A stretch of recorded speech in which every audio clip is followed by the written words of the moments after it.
పిల్లలు ఈరోజు మనము నో బ్యాగ్ డే యాక్టివిటీ కింద కొన్ని పదాలు రాశాను. ఆ పదంలో ఇంకో పదం ఉంటుంది. ఆ పదం ఏందో మీరు కనిపెట్టి దానికి రౌండ్ చేయాలి. మళ్ళీ దాని మీనింగ్ కూడా చెప్పాలి. First one Tahir. ఫస్ట్ ఏముంది? బాక్స్లో ఏముంది? ఆక్స్ అంటే ఎద్దు. SIT down. నెక్స్ట్ వన్ ఏముంది? యాంట్ ఉంది. యాంట్ అంటే very good. Next one, next పదం ఏముంది? ఆల్ అంటే అన్నీ, ఎన్ని కాదు, ఆల్ అంటే అన్నీ. నెక్స్ట్ వన్ ఏముంది?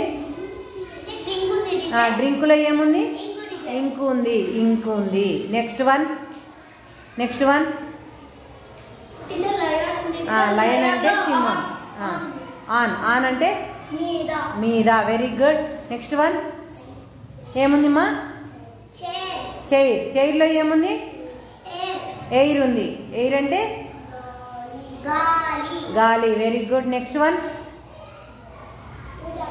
నెక్స్ట్ ఏముంది? రైస్ ఉంది. రైస్లో ఐస్ ఉంది. Next one small. ఎవరు? స్మాల్. స్మాల్లో ఏముంది? మాల్ ఉంది. మాల్. మాల్ అంటే మాల్. Next one stable. స్టేబుల్లో ఏముంది? ఏముంది? టేబుల్కి రౌండ్ చేయి. Very good. ఇప్పుడు పదంలో పదాన్ని మనం అందరం కనుక్కున్నాం కదా, ఓకేనా?